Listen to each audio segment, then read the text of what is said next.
Intanto vi ringrazio per questo invito. Molto rapidamente cercherò di riassumere un libro che ho scritto ormai un paio di anni fa, che si intitola appunto Il clima che cambia l'Italia. L'ho scritto, come dire, in un momento particolare nella mia vita, perché erano 30 anni dalla mia laurea, avevo deciso di prendermi un anno di aspettativa e per occuparlo ho deciso di scrivere questo libro, perché mi occupavo da parecchio tempo di problemi legati al cambiamento climatico.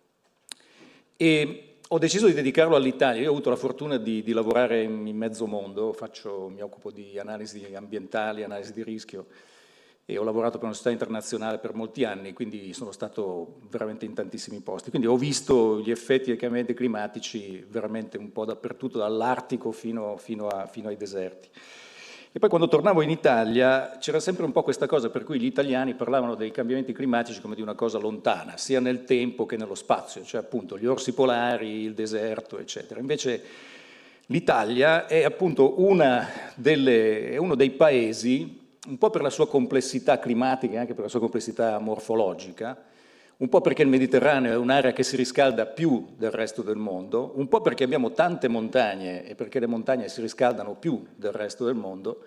Ecco, l'Italia è uno dei paesi che viene considerato un po' un hotspot di cambiamento climatico, e quindi ho deciso di raccontare appunto che cosa succede ai luoghi e alle persone in Italia che sono già oggi soggetti ai cambiamenti climatici. Quindi il cambiamento climatico è qui e ora. Dopo l'estate del 2022 questa considerazione è un po' più facile, no? Prima dell'estate del 2022 bisognava connettere un po' tanti puntini e quindi ho provato appunto a connetterne alcuni. L'Italia appunto, vedete, si scalda un pochino più del resto del mondo.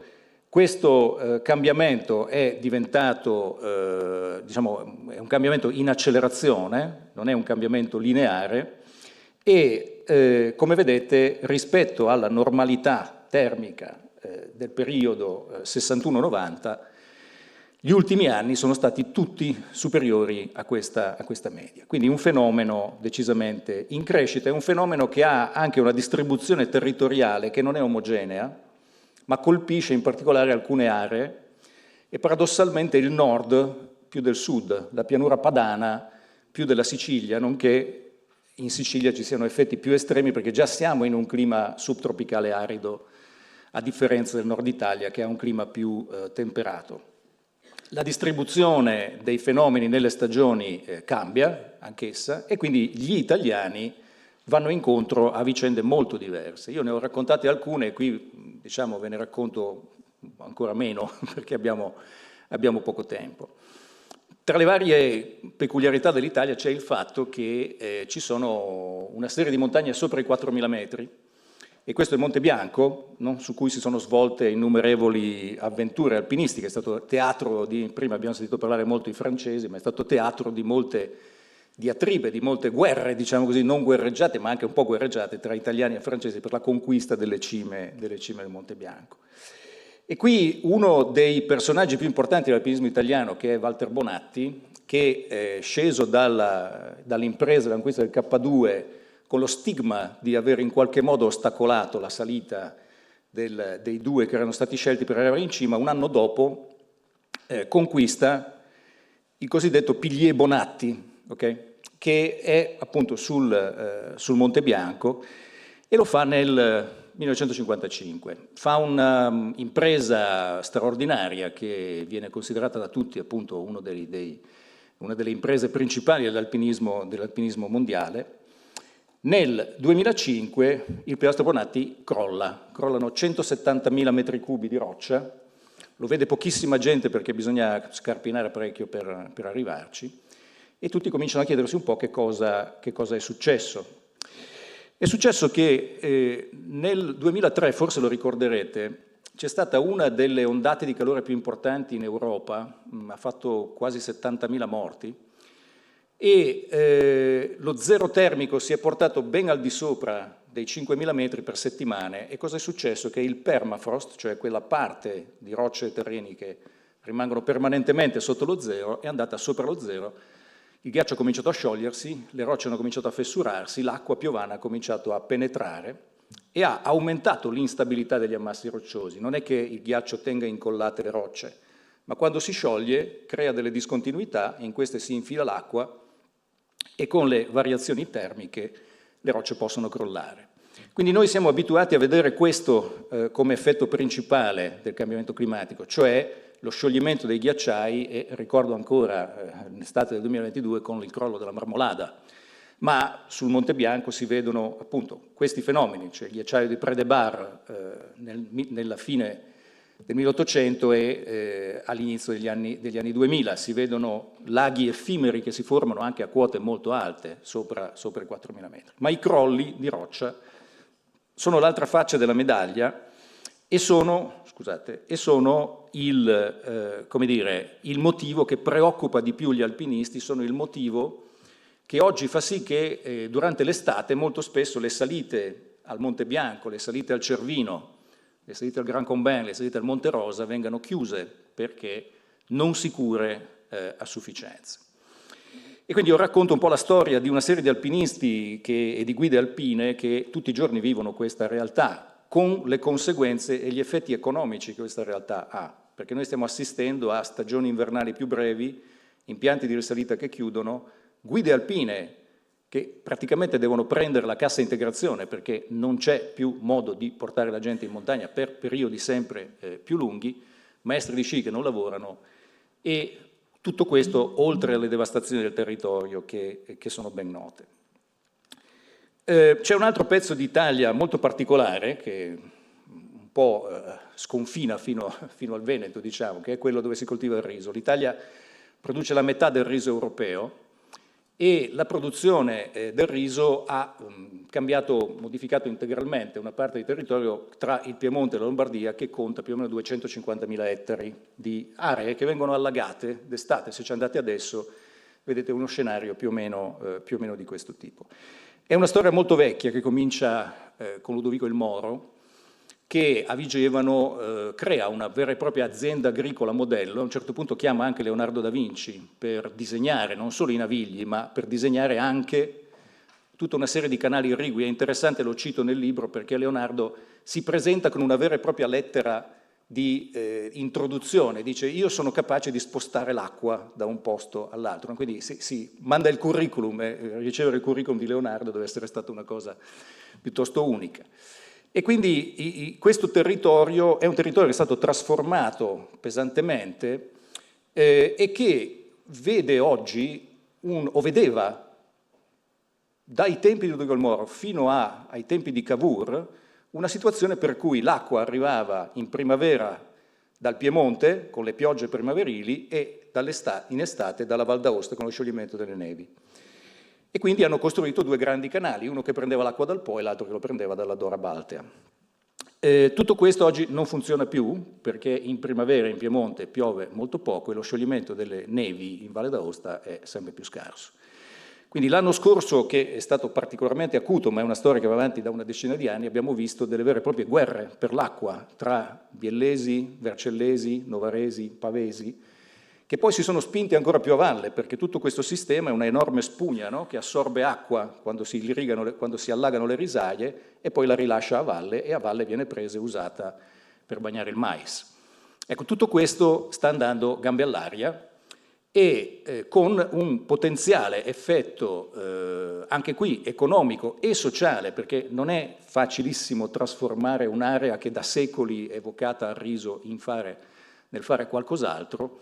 E quindi ecco che è un'altra delle peculiarità dell'Italia che sta entrando pesantemente in crisi.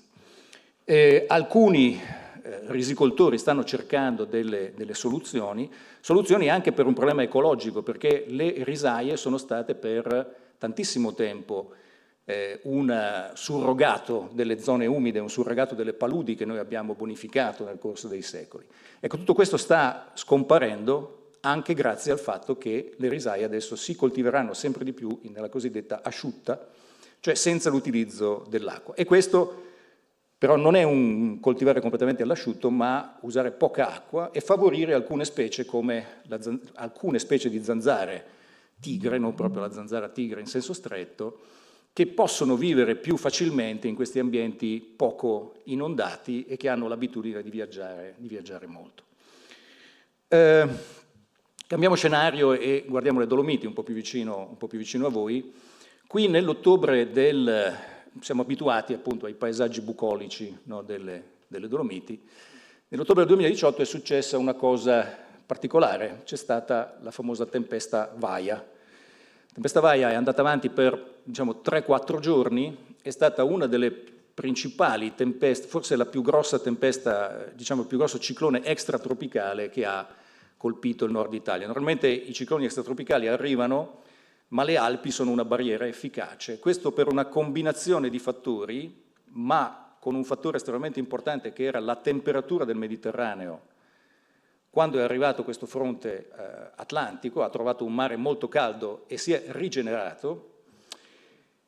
La combinazione con una condizione di venti di scirocco che arrivavano dall'Adriatico ha fatto sì che ci fossero sostanzialmente, senza scherzi, la tempesta perfetta, ci fossero condizioni molto particolari, e questo ha creato una condizione per la quale la stima è che siano caduti 8 milioni di alberi, 8-9 milioni di alberi, tra la Valtellina sostanzialmente e il Friuli Venezia Giulia.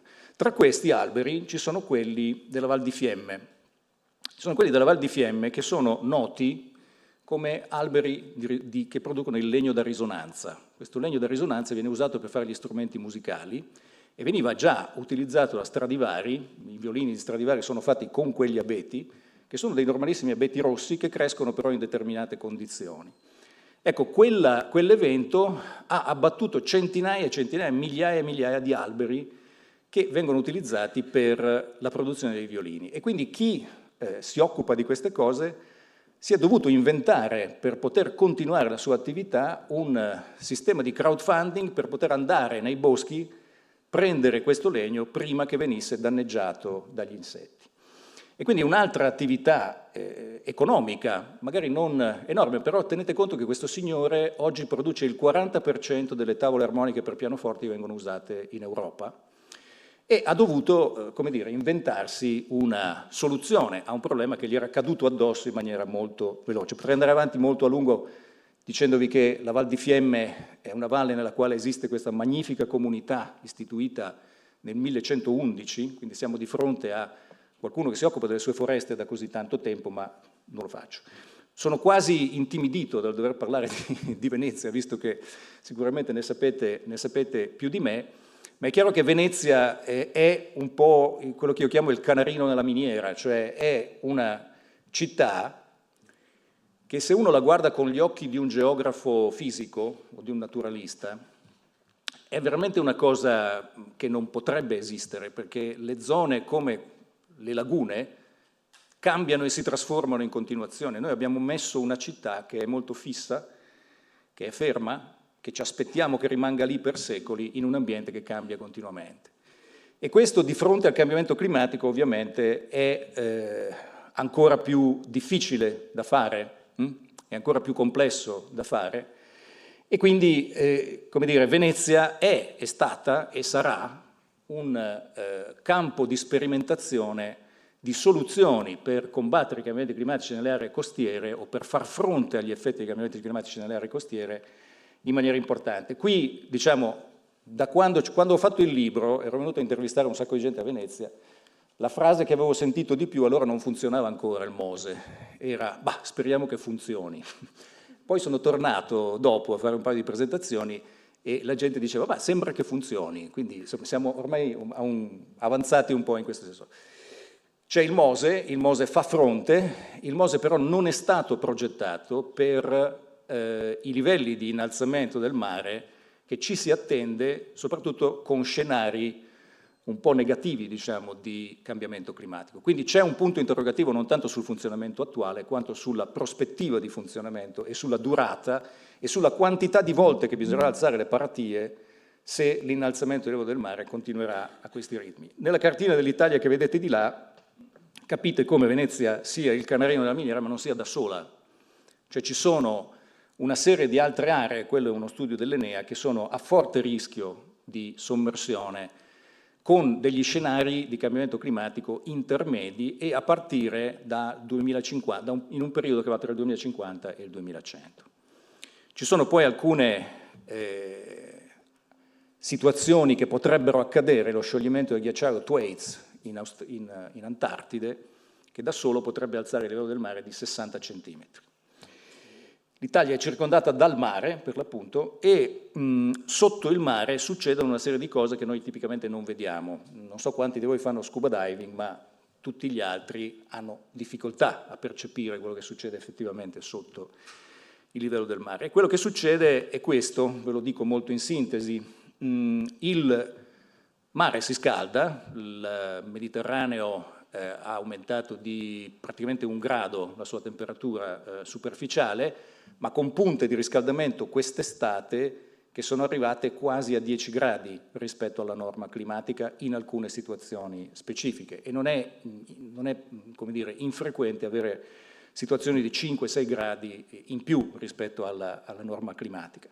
Questo provoca, ad esempio, morie di coralli e provoca la sostituzione di una serie di specie. Quella che vedete sopra è una salpa, quello che vedete sotto è un pesce coniglio. Il pesce coniglio non è un pesce mediterraneo, ma è arrivato attraverso il canale di Suez e ormai in Grecia lo si pesca, in Libano lo si pesca, lo trovate al mercato. Perché? Perché la salpa è una specie di mari più freddi, il pesce coniglio è una specie di mari più caldi e semplicemente c'è questo fenomeno di sostituzione. Ultima cosa di cui vi parlo è il vino. Questa è un'immagine presa nell'aprile, nella primavera, credo che fosse ancora marzo, del 2020, dove si vedono appunto tutti quei fuochi. Ecco, quello sono dei barili pieni di legna messi nelle vigne per cercare di contrastare una gelata tardiva. E voi direte, vabbè, ma la gelata tardiva cosa c'entra con il cambiamento climatico? Cioè, non ci dovrebbe più stare. Invece ci sta perché quello che succede è che siccome la temperatura media nei mesi invernali si alza, normalmente le piante si risvegliano prima. E quindi se arriva una gelata tardiva, che può comunque arrivare, trova le piante in uno stato vegetativo più avanzato e quindi più soggette a subire dei danni. Quando ho intervistato viticoltori in mezza Italia mi hanno raccontato molte cose diverse che stanno succedendo, dalla siccità alle gelate tardive, alla grandine grossa, alle alluvioni, all'imprevedibilità, e quindi oggi portare le vigne, diciamo così, alla fine della loro attività, quindi arrivare dalla terra, no, fino alla bottiglia, è un'impresa sempre più complicata. Sono solo alcune delle storie. Se dovessi scrivere il libro adesso, dopo quello che è capitato nel 2022, potrei aggiungerne molte altre. E voglio concludere con una cosa. Il vice sindaco prima ha parlato dell'impegno personale. Sicuramente il fatto che voi siate qua oggi è una testimonianza del vostro impegno personale a un comportamento, a uno stile di vita che sicuramente sono positivi, favorevoli rispetto al combattere il cambiamento climatico. E devo dire però che c'è un po' un rischio nel prendere solo su di sé, a livello personale, le responsabilità e quindi anche la responsabilità di causare il cambiamento climatico e quindi anche quello di risolverlo. Questo è un problema sistematico, è un problema sistemico, è un problema sistemico del sistema sociale e economico che abbiamo messo in piedi e non possiamo pensare che come individui lo risolveremo tutto. Su questo cito Barack Obama alla conferenza di Glasgow dell'anno scorso, la conferenza delle parti sul clima, che disse sì, è importante prendere responsabilità personali, però chi ha più potere ha più responsabilità. Ed è chiaro che la mia responsabilità come cittadino non è la stessa responsabilità del sindaco, che la mia responsabilità di operaio non è la stessa responsabilità dell'amministratore delegato di una società, che la responsabilità del Presidente del Consiglio non è la stessa del sindaco di Venezia. E quindi quello che bisogna fare è agire a livello personale, ma quando si ha un potere bisogna utilizzare questo potere nella direzione giusta. E il terzo livello è che bisogna ricordarsi che il potere viene dato a qualcuno, ad esempio nei governi, attraverso il voto, quindi bisogna ricordarsi anche di essere degli attori politici consapevoli. Ecco, quindi credo che, e qui veramente concludo, si debba pensare veramente a questi diversi livelli di responsabilità e si debba anche chiedere conto delle responsabilità dei diversi livelli, appunto a seconda del potere che questi esprimono. Vi ringrazio.